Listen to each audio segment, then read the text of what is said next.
ఓం శ్రీరామచంద్ర పరబ్రహ్మణే నమః. శ్రీ గురుభ్యో నమః. శ్రీమాత్రే నమః. శ్రీ గణేశాయ నమః.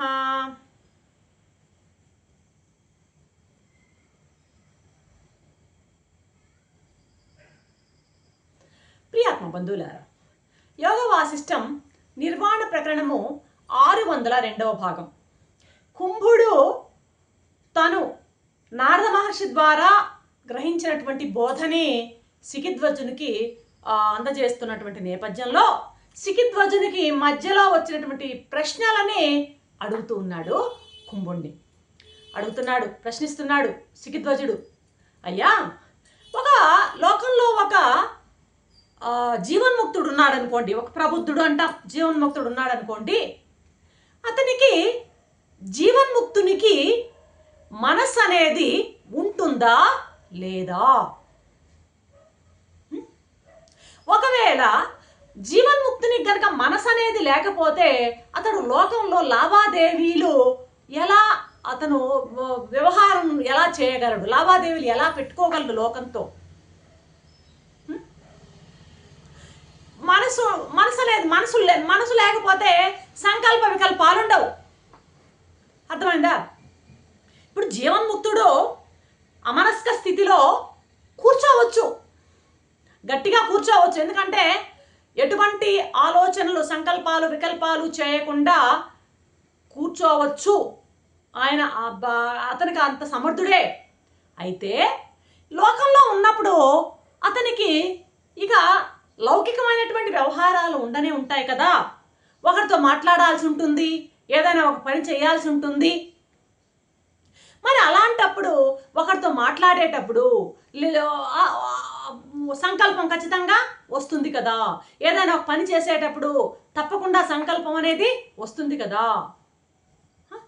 ఊరికే మనస్సుని పైకి రానికుండా అలాగా ఒగ్గపెట్టి అలాగా అమనస్క స్థితిలో ఉండొచ్చు, కానీ వ్యవహారంలో తప్పవు కదా అవి. కాబట్టి ఆ సమయంలో వ్యవహారంలో అతను ఉన్నప్పుడు ఏమవుతుంది, మళ్ళీ ఆ లోక వ్యవహారంలో మనస్సు రంగంలోకి దిగుతుంది, మనసు వస్తుంది కదా. మరి ఆ సమయంలో జీవన్ముక్తుడు ఎలా ప్రవర్తిస్తాడు అని అంటున్నాడు. దానికి కుంభుడు, అయ్యా బాగా చెప్పావు, శభాష్, మంచి క్వశ్చన్ వేసావు, నేను జవాబు చెప్తా విను. ఇప్పుడు ఏదైనా సరే ఒక దానితో లావాదేవీ పెట్టుకున్నప్పుడు ఇది ఫలానాది కదా, ఇది ఒక పదార్థం, ఇది ఒక విశేషం, ఇది ఒక ఫలానాది కదా, దీంతో ఇది నాకంటే వేరుగా ఉన్నది కదా, నేను దీంతో వ్యవహరిస్తున్నాను కదా అనుకోవడం,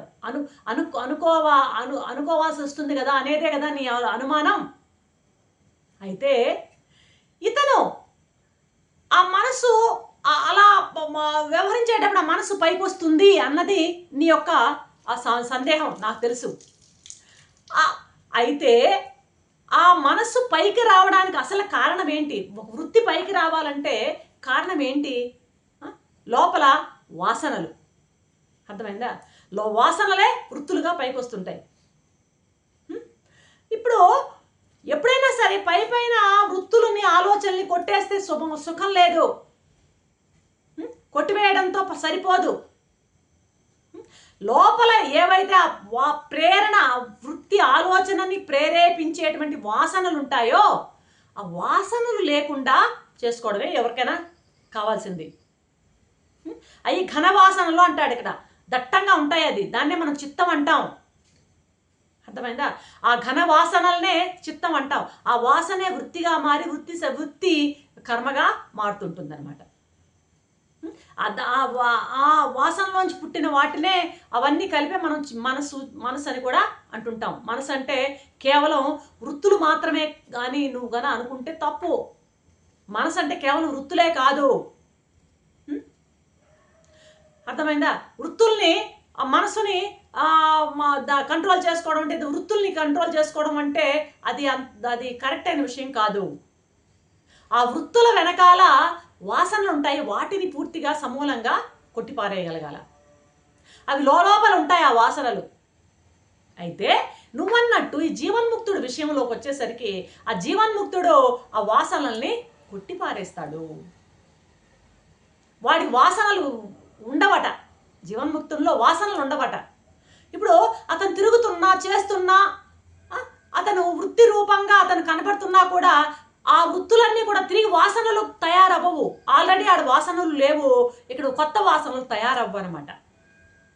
ఆ యొక్క ఇంప్రెషన్స్ పడవన్నమాట వాడి యొక్క చిత్తంలో. అర్థమైందా? అప్పటికి ఏం చేస్తున్నట్టు వీడు మనకేమనిపిస్తుంది? నటిస్తున్నట్టు. నటుడు ఎలాగైతే ఒక వేషం వేసుకొని అభినయం చేస్తాడో ఆ సుఖాన్ని దుఃఖాన్ని ఆ నాటకం తాలూకు అనుభవాలన్నింటినీ కూడా వాడు ఎలా పండిస్తూ ఉంటాడో అలాగా ఉంటాడనమాట జీవన్ముక్తుడు. నటిస్తూ ఉన్నట్టుగా ఉంటాడు. కాబట్టి నటిస్తూ ఉంటాడు, అంతేగాని అతనికి కొత్తగా వాసనలు తయారవ్వవు, ఆ లోపల వాసనలు కూడా ఉండవు. అతను వానికి ఉన్నటువంటి వాసనలు ఈ వాసనలు కాదు. అయితే వాసనలు ఉండవా అంటే ఉంటాయి. ఏ వాసనలు ఉంటాయంటే జీవన్ముక్తుడికి వాసన కాని వాసన ఉంటుందంట. సత్వాసన ఉంటుంది, చిత్ వాసన ఉంటుంది, ఈశావాస్య వాసన ఉంటుంది. సత్వాసన, చిత్ వాసన, ఈశావాసన అటువంటి వాసనలు ఉంటాయి. కానీ లౌకికమైనటువంటి విషయాలకు సంబంధించి వ్యవహారానికి సంబంధించినటువంటి వాసనలు జీవన్ముక్తుడిలో ఉండవు. అతనికి ఉన్నటువంటి యదంతో నిండినవి కాదు వాసనలు. యదం ఇది అనేటువంటి యదంతో నిండినవి కాదు, అహంతో నిండిన వాసనలు ఉంటాయన్నమాట. ఆ జీవన్ముక్తుల్లో ఉన్నటువంటి వాసనలు ఏమంటాయంటే సత్వం అంటాము. కొత్త పేరు పెట్టండి, సత్వం అని. ఈ సత్వం ఇటువంటి ఈ వాసనలకి, సత్వం అనేటువంటి ఈ వాసనలకి పునర్జన్మ ఉండదంట. మళ్ళీ అవి మొలకెత్తేటువంటి అవకాశం ఉండదు. ఎప్పుడూ కూడా అతను ఆత్మవాసనతోనే జీవిస్తూ ఉంటాడు జీవన్ముక్తుడు. సత్వం అంటే ఇప్పుడు నీకేదో తెలిసిందా అంటున్నాడు ఇక్కడ కుంభుడు. ఏంటి దాంట్లో సత్వ రజస్ త్రిగుణాలలో ఉండే సత్వం ఒకటి ఉంది, ఇక్కడ చెప్పేటువంటి సత్వం వేరనమాట. ఇది మనస్తత్వం ఇక్కడ చెప్తున్నాడు అనమాట. సత్వం అన్నారు ఇక్కడ. కాబట్టి ఇంకొక సత్వం, మనం చెప్పే సత్వం ఆ సత్వం కాదు. చిత్తం అని దేన్ని అంటున్నామో తెలుసా? మేము రజస్తమో గుణాలలో, రజస్తమో గుణాలు ఎవరిలో అయితే మూఢమైపోయి, ఎవరి చిత్తంలో అయితే రజస్తమో గుణాలు మూఢమైపోయి ఉంటాయో అటువంటి చిత్తాన్ని చిత్తం అంటామయ్యా. ఆవరణ విక్షేపాలతో కూడినటువంటి చిత్తం అది. ఆవరణము, విక్షేపము దాని యొక్క ధర్మాలు. సుషుప్తిలో ఏముంటుంది? ఆవరణ పూర్తిగా అజ్ఞానంతో నిండి, ఏమీ తెలియదు, అంతా అజ్ఞానంతో నిండిపోయి ఉంటుంది సుషుప్తిలో. ఆవరణ అంతా ఆవరణ అంటే కప్పివేయడం అనమాట, జ్ఞానాన్ని కప్పివేయడం సుషుప్తిలో. జాగ్రత్త స్వప్నాలలో విక్షేపణ. ఈ ఆవరణ విక్షేపణలు వచ్చి దేని ధర్మాలంటే ఈ చిత్తం అనే ధర్మాలు అంటున్నాడు. ఏంటి ఆ చిత్తం? అది ఏమంటున్నాడు? రజస్తమో గుణాలతో మూఢమైపోయి, రజస్సు తమస్సు గుణాలతో బాగా దట్టంగా కూడుకున్నటువంటి చిత్తాన్ని ఇక్కడ చిత్తం అంటున్నారు. ఆ చిత్తం వచ్చి ఆవరణ విక్షేపాలతో కూడి ఉంటుంది.